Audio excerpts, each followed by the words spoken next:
एक और बड़ी खबर, होर्मुज पर ट्रंप का समर्थन करने वालों को ईरान की तरफ से चेतावनी दी गई है। यूएस का समर्थन करने वाले देशों की जिम्मेदारी होगी, ये कहा जा रहा है। होर्मुज पर अगर ट्रंप का समर्थन किया गया तो उनको ईरान की तरफ से चेतावनी है। यूएस का समर्थन करने वाले देशों की जिम्मेदारी होगी। अमेरिका आक्रामक कार्रवाई को बढ़ावा दे रहा है। बहरीन के साथ मिलकर अमेरिका साजिश रच रहा है।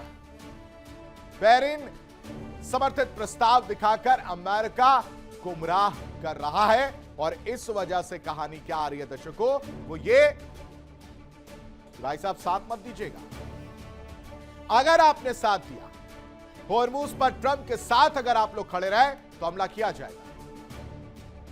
जिम्मेदारी आपकी होगी, ये ईरान की तरफ से कहा जा रहा है और इसको लेकर पिक्चर क्लियर एंड कट है। लेकिन इन सब के बीच एक और बड़ी खबर आपको बताते हैं कि चीन से लौटते ही ट्रंप का मन बदल गया है। ईरान के पास समुद्र में सैन्य अभ्यास तेज कर दिया गया, यानी चीनी दौरे पर डोनाल्ड ट्रंप गए तो जरूर थे उम्मीदों के साथ, लेकिन उनकी उम्मीदों पर पानी फेर दिया शी जिनपिंग ने। और उसके बाद जब वो वापस लौटे हैं तो समुद्र में सैन्य अभ्यास तेज कर दिया गया है। समुद्र में हेलीकॉप्टर से युद्धपोतों पर सैनिक जो हैं वो उतरते हुए नजर आ रहे हैं और इसलिए यह आशंका जताई जा रही है कि फिर से ईरान पर हमले की तैयारी में अमेरिका जुटा हुआ है। ये दो बड़ी खबरें बहुत बड़ी हैं, आपको समझाते हैं, ये बड़ी जानकारी आपको बताते हैं। पहला क्या है देखिए, होर्मुज को लेकर यह कहानी। ईरान जानता है कि होर्मुज एक ऐसी जगह, एक ऐसी नस है जिसे दबा दिया और इस नस को दबाने के बाद जो नुकसान उठाना पड़ रहा है सबको, वो सबके सामने।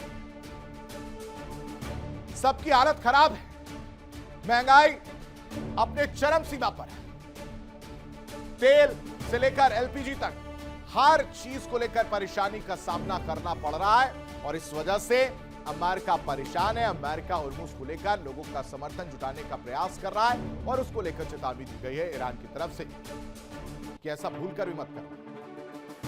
और दूसरी तरफ चीन से लौटते ही डोनाल्ड ट्रंप तैयारी कर रहे हैं, कह रहे कि हम तो गए थे, उम्मीद से गए थे कि शायद शी जिनपिंग उनकी बात को सुन लेंगे, समझ लेंगे और कहेंगे कि ठीक है, आप अगर ईरान वाले मैटर पर परेशान हैं तो हम आपकी मदद कर देंगे। लेकिन ऐसा कुछ भी नहीं हुआ। कोशिश यही थी कि ईरान वाले मैटर से एग्जिट लिया जाए, लेकिन शी जिनपिंग ने वहां पर एक बार भी ईरान को लेकर जिक्र नहीं किया। इन्हें लगा था कि एक साइड थाली में ताइवान को लेकर जाएंगे, परोसेंगे तो चीन जो है वो ईरान वाले मैटर पर सपोर्ट कर देगा। लेकिन डोनाल्ड ट्रंप ये आपको पता ही है, वापस आते हैं और फिर कहानी बताते हैं कि भाई साहब स्ट्रेट ऑफ हॉर्मुज को लेकर चीन जो हमारे साथ खड़ा है। देखिए इंडिया डेली 24/7 अब आपकी स्मार्ट टीवी पर। इंडिया डेली मौजूद है सभी डिजिटल प्लेटफॉर्म पर लाइव और लगातार। इंडिया डेली 24/7 हर दिन राष्ट्र को समर्पित।